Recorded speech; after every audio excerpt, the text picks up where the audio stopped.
What's going on, Internet? Today we're going to talk about this DJI Osmo Action 3. Originally, I thought I was just going to hook shit up and do a first impression like video because I felt like I wouldn't really have enough time to do anything other than a first impression, but whew, I was wrong.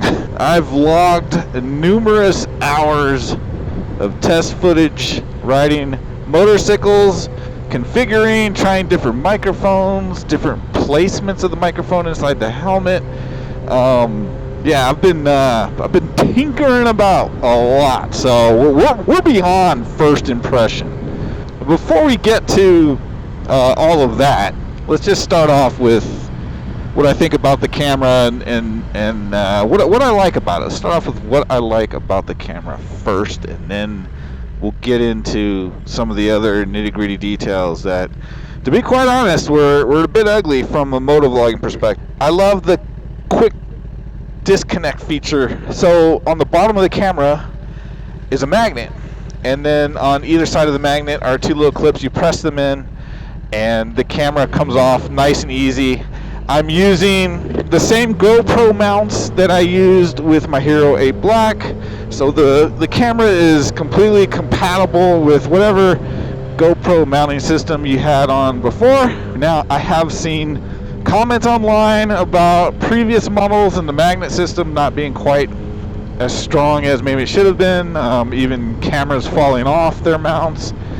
I find it really hard to believe that this is going to happen with this latest version. The magnet feels super strong. The camera also comes with a case. It's not like a media mod case. If you're familiar with those from GoPro, it's not as fancy as a media mod case. It's really just kind of a plastic-ish case that you can put the camera in. But something that I think is neat, but from a motovlogging perspective, maybe not very useful, but I'm going to mention it anyway because I do think it's kind of cool. I think it's pretty neat engineering. But the case also has a magnet on one of the ends, right? And it basically allows you to physically flip the camera into a portrait mode onto its mounting system.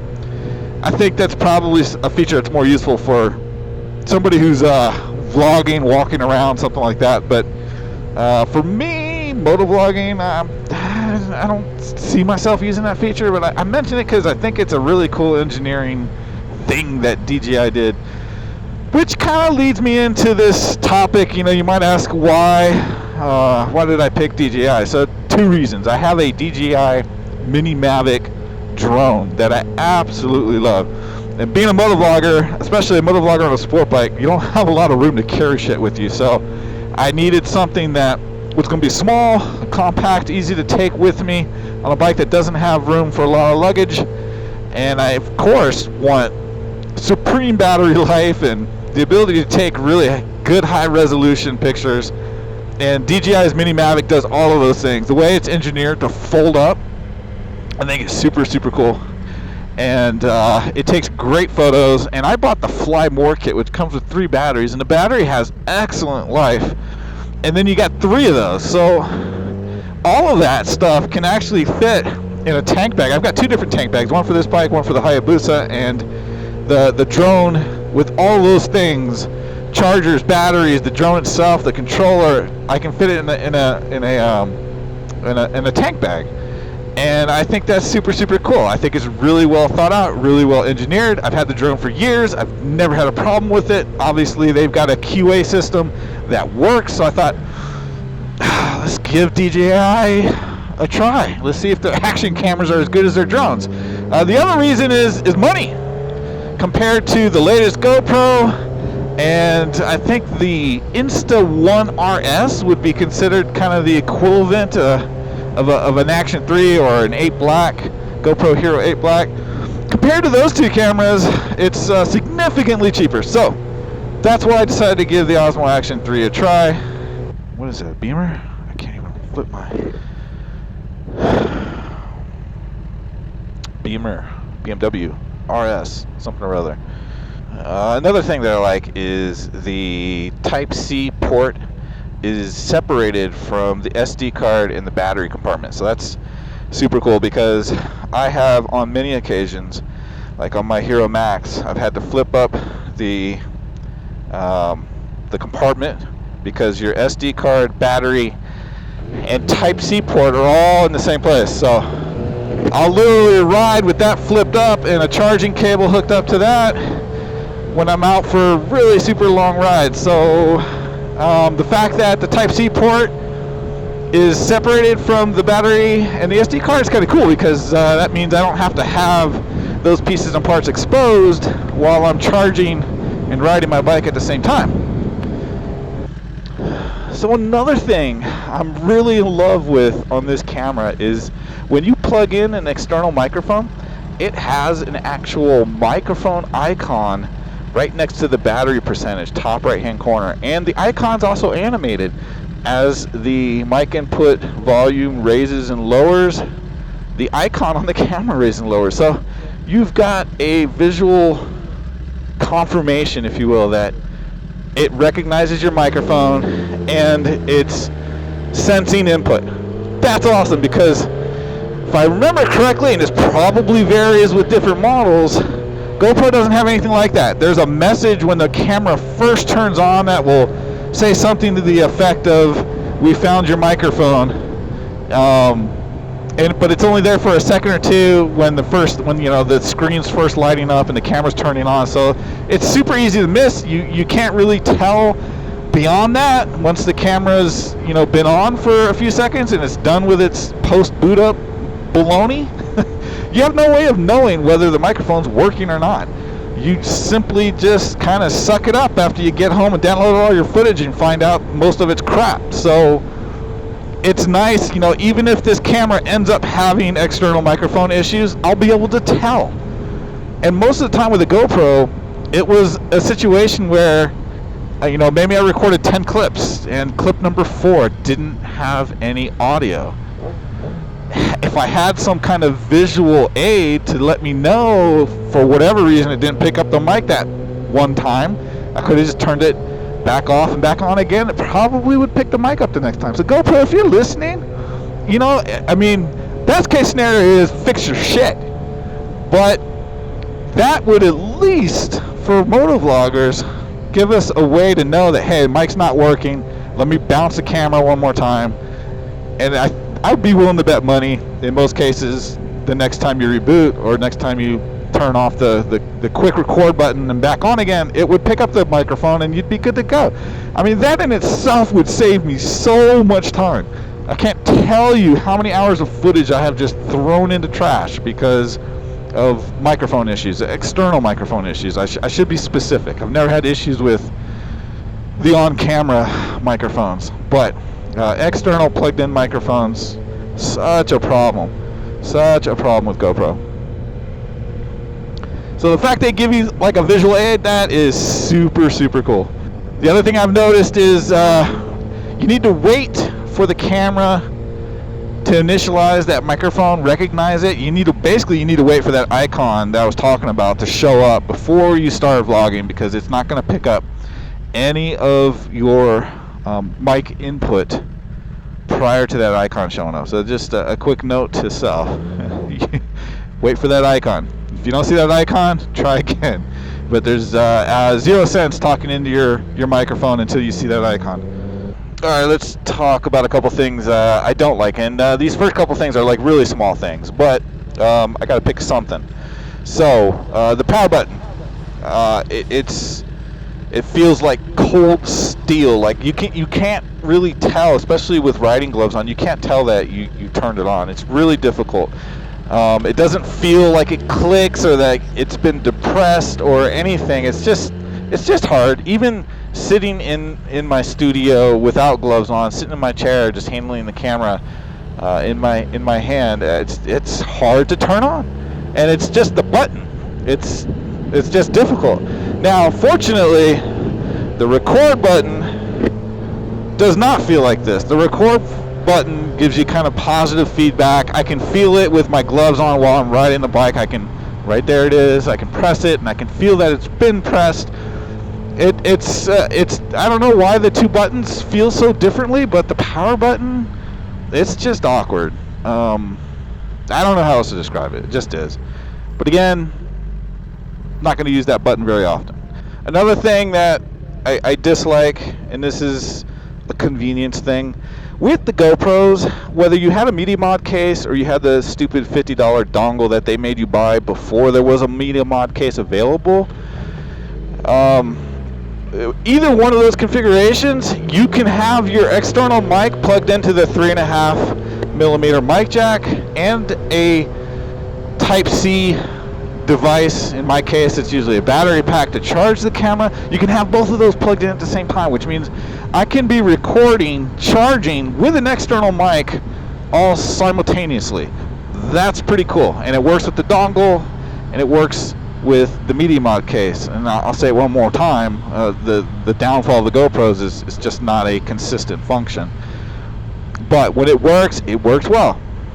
With this camera, the Osmo Action 3, I can only have one thing plugged into the Type-C port at any given point in time. So I'm either plugging in my external mic or I'm charging the camera. So what this means is when I'm on a road trip or a really long ride and I need to charge the camera, I'm going to have to unplug my microphone. That doesn't mean that I can't record. It just means I won't have an external microphone plugged in if I do record. It'll just default to using the built-in microphones, which if you're riding your motorcycle really isn't good for anything.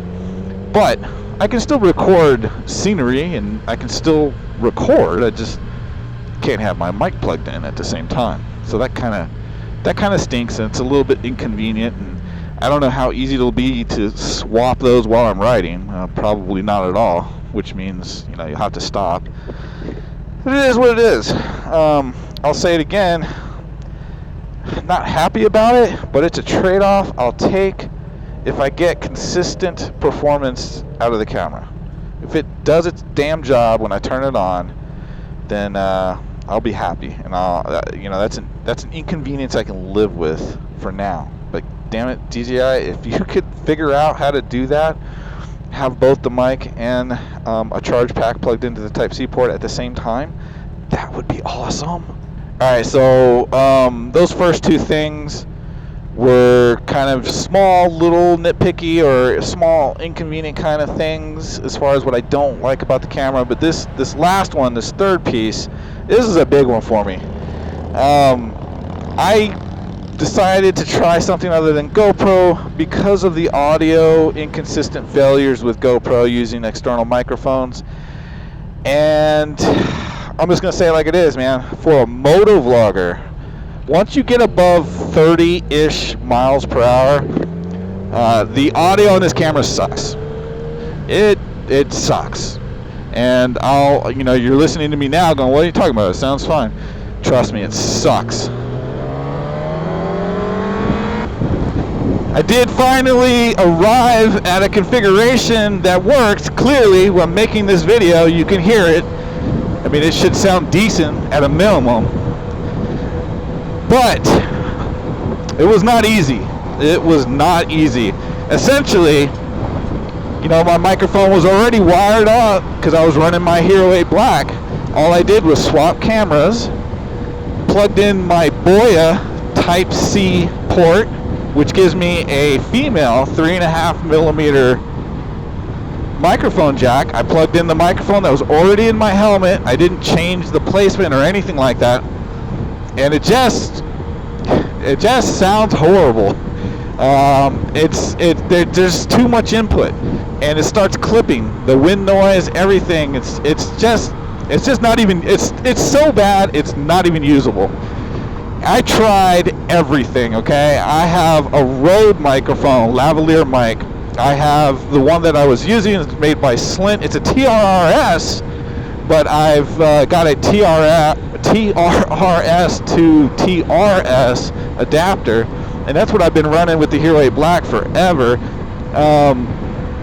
I tried double foam covers. I tried the dead cat cover.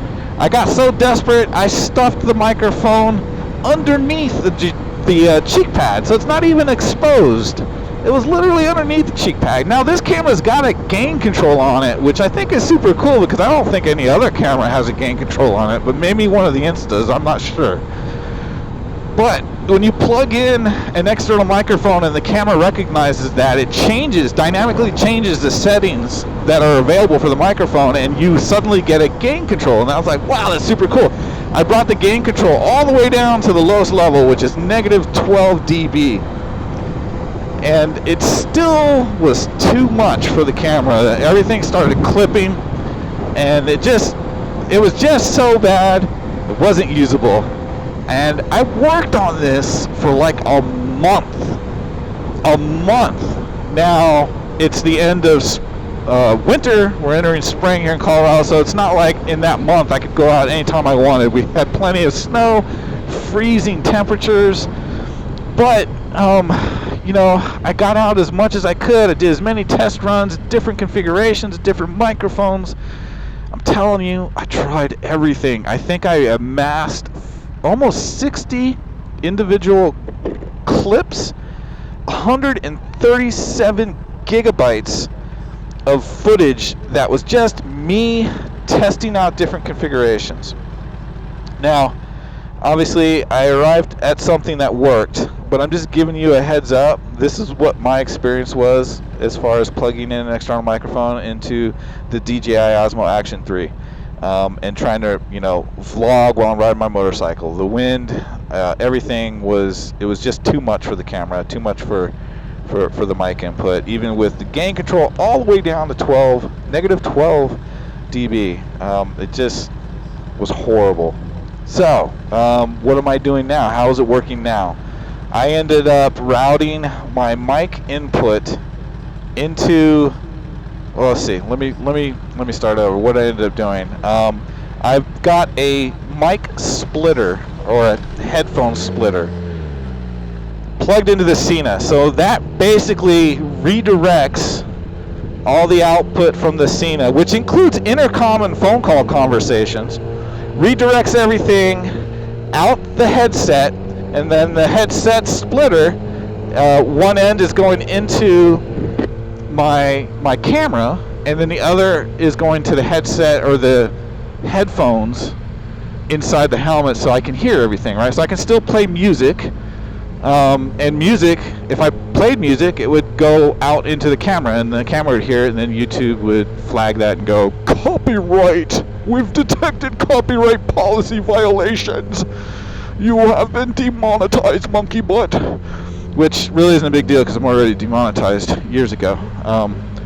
But my point is, the only setup I could get to work for motovlogging was to plug a splitter into the headphone jack of the Sena, route one connection to my headphones inside the helmet, route the second connection into the camera.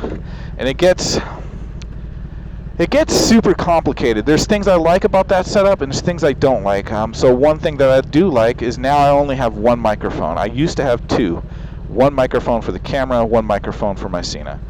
But I figured out a way to route the microphone input back out through the headset. So that's how you are hearing me now. And I'm not going to go into it now because it's super tricky, and it deserves its own video. And so I'm going to make another video on how I set that up to work with the DJI Osmo Action 3. I want this video to just be about the DJI Osmo Action 3, and I want to be honest, I don't have any affiliation with fucking anybody. So I'm going to tell you what I think and how it really is. There's no fluff in this video. I ain't going to make it look super pretty. It is what it is. But now that I've got this audio setup working, I'm happy. And we'll make another video, and I'll go into detail on how to set up your Sena wired into your DJI. And yeah, so it is what it is. Like I said, no affiliations on this channel. I don't make any money. I'm demonetized, so there ain't nothing in it for me other than I still enjoy making videos, and that's why I make these videos, to help other people. So if you're a motovlogger out there and you're looking to get away from GoPro, or maybe you're a new one and you've heard so many horror stories from other motovloggers that use GoPros, A, the horror stories are true, and B, if you want to go with a DJI Osmo Action 3, Just know what you're in for. Really can't think of anything else to mention about this camera. Overall, am I very happy with it? Yeah. Would I like to be able to plug in my charger and my mic at the same time? Of course. Do I wish my microphone worked right out of the gate and I didn't have to do anything like record test clips for a month? Sure, but I did, and now I have the answer, and I'm sharing that with you, so yay!